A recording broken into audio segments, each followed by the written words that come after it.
Hello students, welcome to winter classes. और आज की क्लास में स्टार्ट करने वाले कक्षा 10वीं का विषय भूगोल पाठ 8वां अर्थव्यवस्था एवं व्यवसाय। स्टूडेंट्स, इस पाठ के ऊपर ऑलरेडी मैंने एक वीडियो बना के रखा हुआ है जिसके अंदर मैंने बताया है कि भारत और ब्राज़ील और अमेरिका का जो व्यवसाय है सकल राष्ट्रीय उत्पादन, उसकी तुलना मैंने की है। और साथ ही साथ मैंने बताया कि भारत और ब्राज़ील की आर्थिक क्रियाएं कौन कौन सी है, किस क्षेत्र में भारत और ब्राज़ील की जनसंख्या कौन से क्षेत्र में प्राथमिक व्यवसाय में, द्वितीय व्यवसाय में, तृतीय व्यवसाय कौन से क्षेत्र में ज़्यादा निर्भर है। उसके बाद मैंने बताया था कि ब्राज़ील का उद्योग, ब्राज़ील के उद्योग में सारे टॉपिक्स क्लियर हो गए थे, सिर्फ दो टॉपिक बचा हुआ था, खनन और मत्स्य उत्पादन। ठीक है, तो उन दो टॉपिक को पहले क्लियर करेंगे, उसके बाद हम लोग स्टार्ट करेंगे भारत में उद्योग। तो स्टूडेंट्स, यहाँ पर पूछा गया खनन में आकृति 8.3 के आधार पर उत्तर लिखिए। सबसे पहले हमको आकृति 8.3 देखना है। उसके बाद यहाँ पर जो 3 प्रश्न पूछे गए हैं, इन तीनों प्रश्न के हमको उत्तर देना है। तो चलिए आकृति नंबर 8.3 देख लेते हैं। आकृति नंबर 8.3 है जिसके अंदर आपको खनन कार्य के बारे में जानकारी प्राप्त करना है। तो यहाँ पर मैग्नीज है, दूसरा है बॉक्साइट, तीसरा है लोह, चौथा है क्या, कोयला। ये क्या है, आपके पास कुछ खनिज है। अब देखना है कि मैग्नीज कहाँ पाए। तो मैग्नीज के लिए इस तरह का बॉक्स देखना है आपको। तो जहाँ जहाँ पर दिख रहा है आपको मैग्नीज, देखो यहाँ पर ज़्यादा दिख रहा होगा। तो ये जो इलाका है इसको कहा जाता है उत्पादन क्षेत्र। क्या कहते हैं, उत्पादन क्षेत्र कहते हैं। उत्पादन क्षेत्र कहाँ पर है, पूर्वोत्तरी प्रदेश, ये पूर्व का इलाका है। ठीक है, उत्पादन क्षेत्र इसका कहाँ पर उत्पादित किया जाता है, पूर्वी इलाके में। जो ब्राज़ील का पूर्वी इलाका है वहाँ पर मैग्नीज ज़्यादा पाया जाता है। और अगर बात करें बॉक्साइट की, बॉक्साइट के लिए क्रॉस देखना है। तो जहाँ जहाँ क्रॉस दिख रहा है आप लोगों को देख लीजिए तुम अच्छे से। तो यहाँ पर दिख रहा है, देखो यहाँ पर दिख रहा है, फिर यहाँ पर आप देख सकते हो, यहाँ पर देख सकते हो, और बस और यहाँ पर देख सकते हो, दिख रहा हूँ। तो ऐसे कुछ इलाके जहाँ पर आपको ये प्लस वाला जो सिंबल है या क्रॉस वाला जो सिंबल आपको दिखाई दे रहा होगा। तो इससे हम लोग क्या मालूम पड़ता है कि बॉक्साइट आपको मिलेगा अमेजन नदी घाटी और पूर्वोत्तरी प्रदेश में। अमेजन नदी घाटी यहाँ पर देख लो, ये अमेजन नदी की घाटी है इस इलाके में। और पूर्वोत्तर जो इलाका है, ये जो पूर्वी इलाका है, यहाँ पर आपको ज़्यादा मिलेगा क्या, बॉक्साइट। लोह कहाँ मिलेगा स्टूडेंट्स, लोह आपको देख लो, आपको लोह के लिए ट्रायंगल मतलब त्रिभुज जैसी रचना दिखनी है। तो त्रिभुज आपको यहाँ पर दिख रहा है, यहाँ पर दिख रहा है, और कहाँ कहाँ दिख रहा है देखिए एकदम ध्यान से, और यहाँ पर भी दिख गया। ठीक है, ऐसे बहुत कम ही दिख रहे हैं जो लोह है। तो लोह के लिए मैं बोलूँगा कि आप मध्य जो इलाका है, ये जो मध्य भाग है ब्राज़ील का, जो मध्य भाग है, यहाँ पर लोह ज़्यादा दिख रहा है। फिर कोयले के लिए देखेंगे तो स्टूडेंट्स कोयले के लिए आपको देखना पड़ेगा, कहाँ पर देख लो, यहाँ पर देखो, यहाँ पर, यहाँ कोयला है। ठीक है, और कहाँ आपको कोयला दिखेगा, देखिए एकदम ध्यान से, कोयला कहाँ पर दिख रहा है, तो यहीं पर, ज़्यादातर के यहीं पर। तो इस इलाके को हम लोग क्या बोलेंगे, दक्षिणी प्रदेश। सबसे नीचे वाला इलाका है तो इसको हम लोग क्या बोलेंगे, दक्षिणी इलाका बोलेंगे। समझ में आ गया स्टूडेंट्स यहाँ तक। ठीक है, अब आगे यहाँ पर पहला सवाल जो पूछा है, ब्राज़ील में खनन के अंतर्गत होने वाले उत्पादन क्षेत्र की तालिका बनाइए।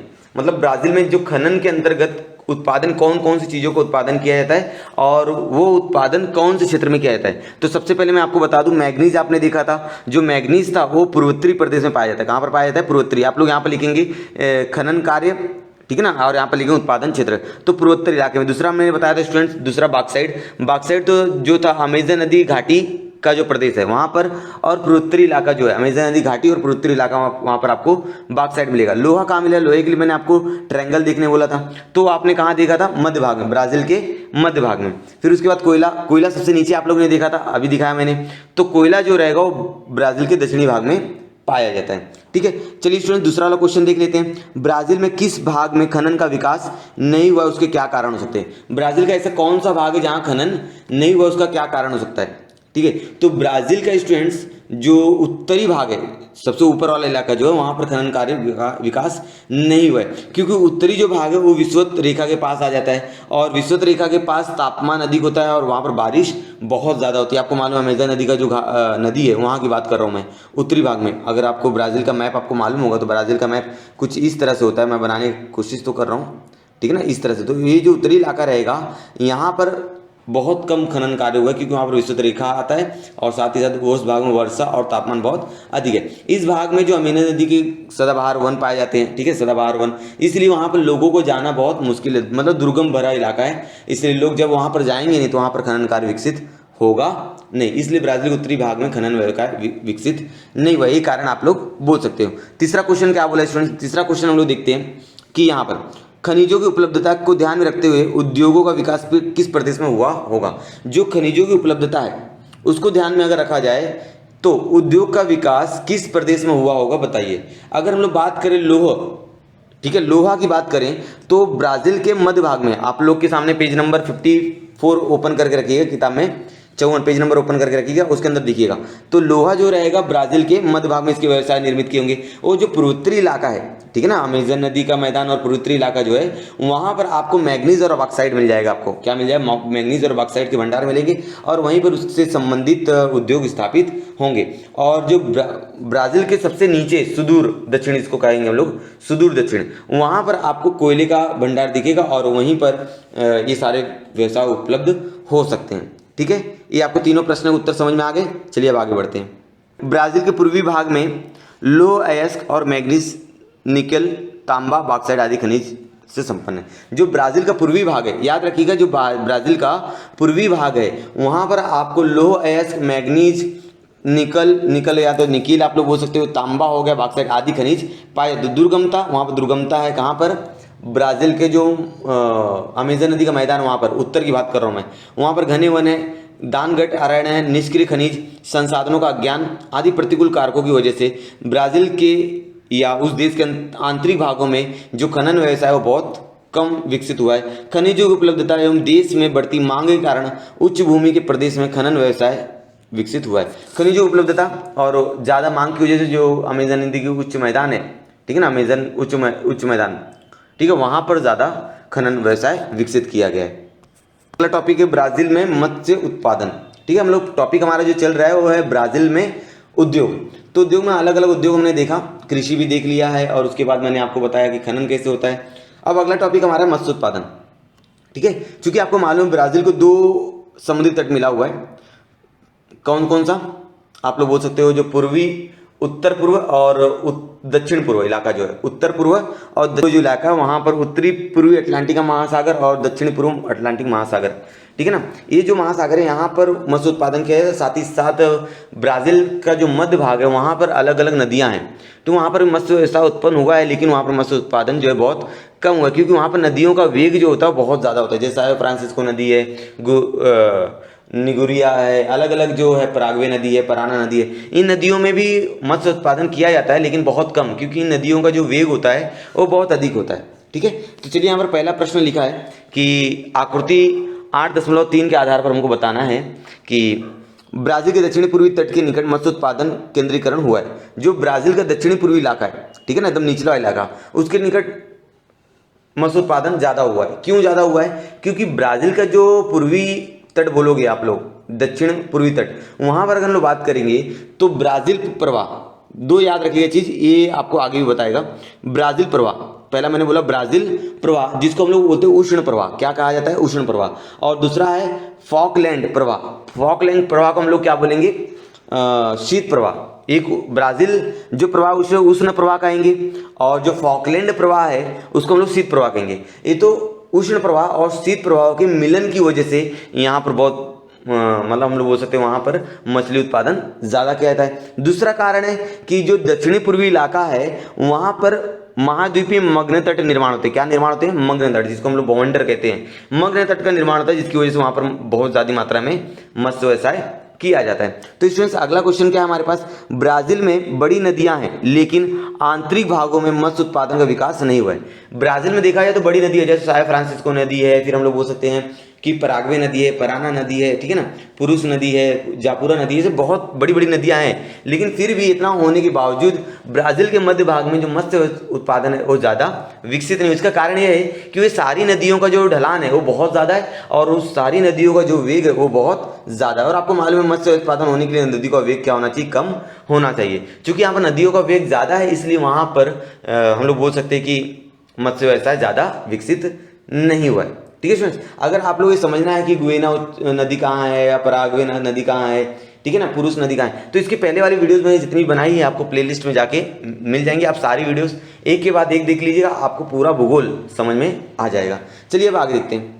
थोड़ा याद करो, ब्राजील के तटीय प्रदेश के पास उष्ण और शीत सागरीय प्रवाह के नाम बताओ। जो ब्राजील का तटीय प्रदेश है वहां पर उष्ण सागरीय प्रवाह का नाम क्या है स्टूडेंट्स, नाम है ब्राजील प्रवाह। क्या कहते हैं उसको, ब्राजील प्रवाह कहते हैं।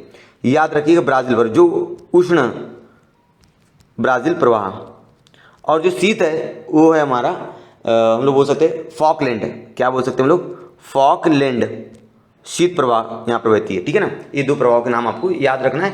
बीच के क्वेश्चन कहीं से भी पूछा जा सकता है, तो आपको याद होना चाहिए। अब आगे देखते हैं। जानते हैं अंतर्राष्ट्रीय स्तर पर आर्थिक व्यवहारों के दौरान संयुक्त राष्ट्र अमेरिका की मुद्रा से मिलान किया जाता है। जब भी अंतर्राष्ट्रीय स्तर पर हम लोग व्यवहार करते हैं तो जो भी कैलकुलेशन है, जो भी गणना है, वो संयुक्त राष्ट्र अमेरिका की मुद्रा से तुलना करने पर किया जाता है, मतलब उसकी तुलना में किया जाता है, ठीक है ना। क्योंकि पूरे विश्व में सबसे मजबूत जो मुद्रा है वो क्या है, डॉलर है, अमेरिका का, ठीक है। तो ये डॉलर का चिन्ह है, आप लोगों को दिख रहा होगा। ब्राजीलियन रियाल जो होता है वो BRL, जिसका चिन्ह क्या है, RS, दिख रहा है आपको, R, उसके ऊपर S के ऊपर देखो डंडा है, यह मुद्रा का चिन्ह है, ब्राजीलियन मुद्रा है, R और S रहेगा इस तरह से कटा हुआ, तो ब्राजीलियन रियाल कहा जाता है, ठीक है, ब्राजीलियन रियाल। अगर भारत में देखा जाए तो रुपया है, Indian rupees, INR, Indian rupees, ठीक है ना। इसको रुपया इस सिंबल से दर्शाया जाता है, तो इस मुद्रा से चिन्हांकित किया जाता है। एक अमेरिकी डॉलर बराबर, ये 2018 के अनुसार ये जो जानकारी दी गई है, ये 2018 के अनुसार दी गई है, ठीक है। तो एक अमेरिकी डॉलर बराबर होता है किसमें, ब्राजीलियन रियाल में 3.1297 ब्राजीलियन रियाल। अगर हम लोग अमेरिकी डॉलर की भारत से तुलना करें 2018 के अनुसार तो 64.153 रुपया था, ठीक है। चूंकि यह जो मुद्राएं होती हैं इनकी दर निरंतर क्या होती है, बदली होती रहती है, इसलिए जानकारी जो 2018 के हिसाब से है। आप लोग मुझे कमेंट करके कमेंट सेक्शन में बताओगे कि आज जो अमेरिका डॉलर है वो रुपया से कितना अधिक है, ठीक है ना। अमेरिकन डॉलर, $1 बराबर कितना, मतलब $1 बराबर कितना रुपया, ठीक है ना। आप मुझे कमेंट सेक्शन में कमेंट करके बताओगे। चलिए अब आगे देखते हैं। भौगोलिक स्पष्टीकरण। अब देख लेते हैं ब्राजील में मछलियां कहाँ कहाँ पाई जाती हैं। जैसे मीठे पानी की मछली क्या कौन कौन सी हैं, खारे पानी की मछली कौन कौन, खारे पानी की मछली मतलब जो समुद्र में पाई जाती है, ठीक है। तो ब्राजील को लगभग 7400 मिमी लंबा तट मिला हुआ है, सागरी तट। ब्राजील को 7400 मिमी लंबा सागरी तट मिला हुआ है। शीत एवं उष्ण प्रभाव के संगम, आपको मैंने पहले ही बताया कि मछली व्यवसाय इसलिए ज़्यादा विकसित किया गया है क्योंकि वहाँ पर शीत और हम लोग बोल सकते हैं जो उष्ण प्रभाव होता है उनका संगम होता है, ठीक है। शीत प्रवाह किसको हम लोग बोलेंगे, जैसे फॉकलैंड जो प्रवाह उसको शीत प्रवाह कहेंगे, और उष्ण प्रवाह किसे कहेंगे, ब्राजील जो प्रवाह उसको। जब दोनों का संगम होता है या महाद्वीपीय मग्न तट निर्माण होता है के कारण दक्षिण अटलांटिक तट पर मछली पकड़ने के क्षेत्र विकसित हुए हैं। मछली पकड़ना परंपरागत रूप से किया जाता है। ब्राजील में जो मछली का व्यवसाय है वो परंपरागत रूप से मतलब पुराने समय से ही चला आ रहा है, ठीक है। यहाँ तक समझ में आ रहा होगा आप लोगों को। अब व्यक्तिगत या व्यक्ति अकेले जाता है या सामूहिक रूप से जाके मछली पकड़ने का कार्य करता है। शॉर्ट फिश, झींगा, केकड़ा, सरडाइन इत्यादि जलचरों को पकड़ा जाता है। ये जो शॉर्ट फिश, झींगा, केकड़ा, ये सारे मैंने बताया, इनको हम लोग बोल सकते हैं समुद्री मछली। क्या बोल सकते हैं, खारे पानी की मछली, खारे पानी की मछली। ब्राजील में प्राकृतिक रचना, घने वन एवं मीठे जल की मछली पकड़ने का व्यवसाय विकसित नहीं हुआ। मीठे पानी में मतलब नदियों में या हम लोग बोल सकते हैं जो वहाँ पर कुएं, वहाँ पर मछली पकड़ना विकसित नहीं हुआ है क्योंकि यहाँ पर हम लोग बोल सकते हैं कि दुर्गम इलाका है। जैसे अमेजन नदी है, वहाँ पर जंगल है पूरा, तो दुर्गम इलाका हो गया। साथ ही साथ वहाँ पर जो नदियाँ, उनका जो प्रवाह है वो बहुत रफ्तार जो बहुत ज़्यादा है, जिसकी वजह से हम लोग बोल सकते हैं कि मीठे पानी के अंदर मछलियाँ नहीं पकड़ी जाती ब्राज़ील के अंदर, ठीक है। भारत में उद्योग, अगला टॉपिक हमको क्या पढ़ना है, भारत में उद्योग। तो भारत में उद्योग संबंधित अलग अलग जानकारी नीचे दी गई, जैसे कृषि के बारे में हम लोग पढ़ेंगे, फिर उसके बाद मत्स्य उत्पादन पढ़ेंगे, उसके बाद खनन कार्य पढ़ेंगे, ठीक है। तो देखा जाए तो भारत जो है कृषि प्रधान देश है क्योंकि भारत की लगभग 60% जो जनसंख्या है वो खेती करती है। मतलब भारत का जितना भी इलाका है, जितनी भी जमीन है भारत में, उसमें 60% जो जमीन है उस पर क्या की जाती है, खेती की जाती है। और हमारी जो भारत की अर्थव्यवस्था है पूरी तरह से किस पर निर्भर है, खेती पर निर्भर है। ये आप सभी को मालूम है, ठीक है। तो चलिए पढ़ के समझते हैं। स्पष्टीकरण।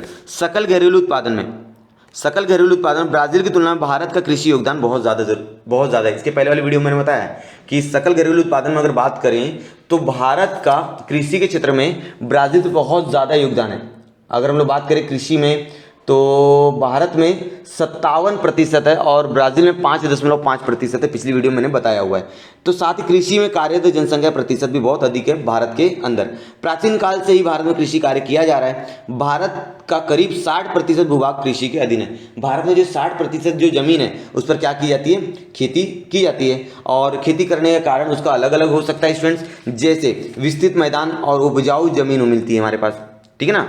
और अनुकूल जलवायु है, लंबी अवधि की खेती कहते हैं, 4-4 महीने की खेती होती है, 3 महीने का, जैसे कोई फसल लगाते 3 महीना 4 महीने में उसकी कटाई होती है। विविध कारणों की वजह से हम लोग बोल सकते हैं कि व्यवसाय को प्रोत्साहन देने वाला कार्य कर रहा है कृषि। अब आगे, भारत के अंदर कृषि क्षेत्र में बहुत ज़्यादा उद्योग निर्माण हुआ है, लेकिन समझते हैं कि भारत में कौन कौन सी फसलों का उगाया जाता है, जैसे खाद्यान्न फसलें कौन सी होती है, नगदी फसलें कौन सी होती है, और अन्य प्रकार की कौन कौन सी फसलें हैं, जिसमें भारत के अंदर मुख्य रूप से निर्वाह कृषि प्रचलित है। निर्वाह मतलब कोई परिवार जो होता है वो अपने निर्वाह के लिए खेती कर लेता है और उससे ज़्यादा खेती करता नहीं, मतलब ज़्यादा से ज़्यादा किसान जो है वो अनाज को बेचने के लिए खेती नहीं करते, अपना खुद का निर्वाह हो जाए, अपना पेट भर जाए, बस इतनी वो लोग खेती करते हैं। ठीक है, भारत में चावल, गेहूं, ज्वार, बाजरा, मकई प्रमुख खाद्य फसलें हैं। ये जो चावल, गेहूं, ज्वार, बाजरा और मकई ये प्रमुख खाद्य फसलें हैं। और अगर बात करें चाय, गन्ना, कहवा, कपास, रबड़ और पटसन, ये आदि नगदी फसलें। नगदी फसलों के बारे में पिछली वीडियो में मैंने बताया हुआ है। नगदी फसलें मतलब वे फसलें होती हैं जिनका उपयोग करके बिजनेस किया जाता है, मतलब जिनको पैसा कमाने के लिए उगाया जाता है। भारत में विभिन्न प्रकार के फल, मसाले, सब्जियां उत्पादन करने वाला घटक है। भारत में अलग अलग फल और अलग अलग मसालों का देश कहा जाता है भारत को। ठीक है, सबसे ज़्यादा पूरे विश्व में सबसे ज़्यादा मसाले का उत्पादन भारत में किया जाता है और भारत से सबसे अधिक मसालों का निर्यात करते हैं, मतलब हम लोग दूसरे देशों को बेचते हैं। सब्जी उत्पादन करने वाला देश है। अब आगे, तो अगला टॉपिक स्टूडेंट्स मत्स्य उत्पादन। आपने देख लिया भारत में कृषि देख लिया। ठीक है, अब समझते हैं भारत में मत्स्य उत्पादन। मत्स्य उत्पादन के लिए भारत सरकार समय समय पर अलग अलग कानून बनाते रहती है। जैसे नील क्रांति हुई थी स्वतंत्रता प्राप्ति के बाद, या अभी कुछ समयों से नील क्रांति चल रही है।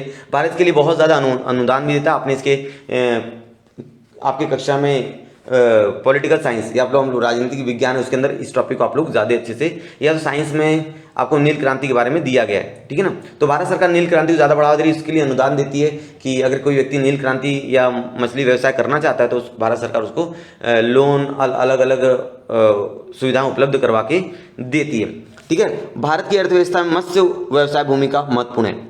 भारत की जो अर्थव्यवस्था उसके अंदर मत्स्य व्यवसाय बहुत ज़्यादा अहम रोल निभाता है। समुद्र और मीठे पानी मछली का उत्पादन भारत अग्रसर है। अगर हम लोग ब्राज़ील की बात करें तो ब्राज़ील में जो मछलियाँ का उत्पादन होता है वो खारे पानी से होता है, लेकिन अगर भारत की बात करें तो भारत में मछलियों का जो उत्पादन होता है भारत में मीठे पानी में और हम लोग बोल सकते हैं खारे पानी, दोनों में होता है।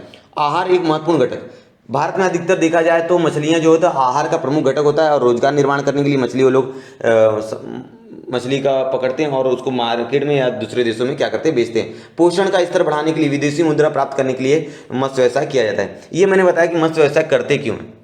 ठीक है ना, क्योंकि अधिकतर लोग जैसे हम लोग बात करें भारत में केरल हो गया, पश्चिम बंगाल हो गया, उड़ीसा हो गया, जो तटीय इलाकों में आते हैं। तटीय इलाका आपको समझता होगा, जो भारत का दक्षिणी इलाका है नुकीला वाला, उसकी बात कर रहा हूँ मैं। ठीक है ना, भारत अगर ऐसा देखा जाए तो ये जो निचला वाला इलाका है यहाँ पर श्रीलंका और निचला वाला इलाका जो है, यहाँ पर जो भी राज्य हैं, यहाँ के राज्यों का जो प्रमुख घटक है, ठीक है ना, भोजन में, वो मछली है। और साथ ही साथ रोजगार भी निर्माण होता है, पोषण का स्तर बढ़ाने के लिए और विदेशी मुद्रा प्राप्त करने के लिए मत्स्य व्यवसाय किया जाता है। आंध्र प्रदेश, तमिलनाडु, गोवा, महाराष्ट्र के तटीय भागों में रहने वाले अनेक लोगों के आहार में मछली महत्वपूर्ण घटक है। जैसे ये कुछ राज्य मैंने बताए जहां पर लोगों के आहार में मछली बहुत महत्वपूर्ण घटक मानी जाती है। भारत कुल करीब 7,500 किमी लंबा सागरी तट मिला हुआ है। आपने ब्राजील में देखा था 7,400, भारत को 7,500। ये किसी भी देश में सबसे ज्यादा समुद्री तट मिलने वाला भारत एकमात्र ऐसा देश है जिसको सबसे ज्यादा समुद्री तट मिला हुआ है। ठीक है, किनारे के पास मछली पकड़ने का कार्य किया है, समुद्री किनारे के पास मछली पकड़ते हैं लोग। मत्स्य उत्पादन में कुल वार्षिक समुद्री मछली का योगदान 40% है, मतलब समुद्र की मछली का 40% योगदान है और 60% जो मछलियां होती है वो मीठे पानी में पाई जाती है। जैसे समुद्री में मछली में क्या आ जाएगा, वंसी आ जाएगा, बांगड़ा आ जाएगा, बॉम्बिल आ जाएगा, सुरमई आ जाएगा, पापलेट, झींगा इत्यादि जो जलचर है वो अरब सागर में पाए जाते हैं। ठीक है ना, हमको मालूम है दो हमको समुद्री तट मिला हुआ है, एक अरब सागर है और बंगाल की खाड़ी। तो अरब सागर में आपको वंसी, बांगड़ा, बॉम्बिल, सुरमई, पापलेट, झींगे ये जो मछलियां हैं ये मीठे खारे पानी की है, जिसको अरब सागर में आप लोग मिल सकती है जिसको। अब हम लोग देखते हैं कि बंगाल की खाड़ी में कौन कौन सी मछलियां मिलती हैं। अभी बंगाली खाड़ी में केकड़े, हिल्सा, रावस। बंगाल खाड़ी में आपको केकड़ा मिल जाएगा, हिल्सा मिल जाएगा, रावस से खारे पानी की मछलियां जिनका पकड़कर बिजनेस मतलब लोग मतलब व्यवसाय के लिए उपयोग करते हैं और 40% योगदान देते हैं खारे पानी मछली। अब मीठे पानी में नदियों, नहरों, जलाशयों आदि में मत्स्य उत्पादन किया जाता है, जैसे कतला हो गया जिसको हम लोग कटला बोलते हैं, या रोहू, चोपड़ा बोलते हैं इत्यादि मीठे पानी की मछलियां हैं। देश में कुल वार्षिक उत्पादन में 60% योगदान जो है वो मीठे पानी की मछलियों का है। ठीक है स्टूडेंट्स, इस तरह से आपको समझ में आ गया होगा कि भारत में जो मत्स्य व्यवसाय है वो कितने बड़े लेवल में और कितनी बड़ी मात्रा में किया जाता है अलग अलग हिस्सों में। जो खारे पानी मछलियां हैं या मीठे पानी मछली है। खारे पानी मछलियों में हमने दो जगह बांटा हुआ है, एक बंगाली खाड़ी और एक अरब सागर। तो अरब सागर हमने देखा वंशी देख लिया, बांगड़ा देखा, फिर बम्बिल देखा, सुरमई, पापलेट और झींगे, ये जो थे ये आपको अरब सागर में मिल जाएंगे। ठीक है, इसलिए जो अरब सागर वाला जो राज्य मिले हुए वहाँ पर इन सारी मछलियों का भोजन में ज़्यादा उपयोग किया जाता है, जैसे महाराष्ट्र, ठीक है ना, अरब सागर से जुड़ा हुआ है। ठीक है ना, तो अब आगे देखते हैं। जो उद्योग है स्टूडेंट्स वो है खनन। ठीक है ना, भारत में छोटा नागपुर का जो पठार है खनिजों के भंडार के रूप में जाना जाता है। भारत में छोटा नागपुर जो महाराष्ट्र में है वो खनिजों भंडार के रूप में जाना जाता है कि वहाँ पर बहुत ज़्यादा खनिज पाए जाते हैं। यहाँ खनन कार्य बड़े पैमाने पर चलता है। सबसे ज़्यादा खनन कार्य जो होता है वो भारत के अंदर छोटा नागपुर में होता है। पूर्वी महाराष्ट्र एवं छत्तीसगढ़ में कोरबा भाग में कोयले खाने, जो पूर्वी महाराष्ट्र है और छत्तीसगढ़ है यहाँ पर कोरबा नाम का भाग है जहाँ पर आपको कोयले की खानें मिलेंगी। असम में डिगबोई, महाराष्ट्र के पास अरब सागर में बॉम्बे हाई, गुजरात में कलोल, कोयाली में कच्चे तेल के कुएं। ये मैंने कुछ जगह बताया जहाँ पर आपको कच्चे तेल के कुएं दिख जाएंगे, जैसे असम में डिगबोई हो गया, महाराष्ट्र के पास अरब सागर बॉम्बे हाई में हो गया, गुजरात में कलोल में, कोयाली में कच्चे तेल के कुएं पाए जाते हैं। बंगाल की खाड़ी में गोदावरी नदी के मुहाने के पास खनिज तेल के भंडार मिलेंगे। बंगाल की जो खाड़ी है वहाँ पर गोदावरी नदी का जो मुहाना है, जहाँ पर गोदावरी नदी मिलती है, मुहाना किसको होते हैं, जहाँ बंगाल की खाड़ी और गोदावरी नदी जहाँ पर जाके बंगाल की खाड़ी में जाके मिलती है उसको मुहाना कहते हैं। तो वहाँ पर आपको तेल के भंडार मिल जाएंगे। राजस्थान में संगमरमर, आंध्र प्रदेश में कडप्पा जैसे पत्थरों की खानें पाई जाती है। ठीक है स्टूडेंट्स, तो चलिए बस आज की वीडियो में हमने क्या सीखा, भारत में उद्योग। ठीक है, भारत में उद्योग अलग अलग प्रकार से देखा, कृषि देखा, फिर उसके बाद मत्स्य उत्पादन देखा, खनन देखा, और उसके पहले ब्राजील के उद्योग में हमने देखा खनन और मत्स्य उत्पादन। ठीक है, उम्मीद आपको पूरी वीडियो पसंद आई होगी। अगर वीडियो पसंद आई स्टूडेंट्स तो वीडियो को लाइक ज़रूर कीजिएगा। लाइक करने से हमारा उत्साह बढ़ता है और इसके बाद आने वाली जितनी वीडियोस होती हैं उसको बहुत अच्छे से बनाने की कोशिश मैं करता हूँ। अपने दोस्तों के साथ वीडियो को ज़्यादा से ज़्यादा शेयर कीजिएगा। यदि आप लोग हमारे चैनल पर भी नए हो तो चैनल को प्लीज़ सब्सक्राइब कर दीजिए और उसके बाजू में जो बेल आइकॉन है उसको प्रेस करके ऑल कर दीजिए, ताकि जब भी मैं कोई नई वीडियो अपलोड करूं तो सबसे पहले नोटिफिकेशन आपको मिले और आप मेरी सारी वीडियोस को देख सकें। कमेंट करके बताइए आपको वीडियो कैसी लगी है। आप कमेंट करके कोई सजेशन मुझे देना चाहते हो कि मैं वीडियो सही बन रही है कि नहीं बन रही है, तो सारी चीज़ें आप मुझे कमेंट सेक्शन में कमेंट करके बता सकते हो और मैं उसको इम्प्रूव कर दूंगा। चलिए स्टूडेंट्स, मिलते हैं नेक्स्ट वीडियो में, तब तक के लिए धन्यवाद।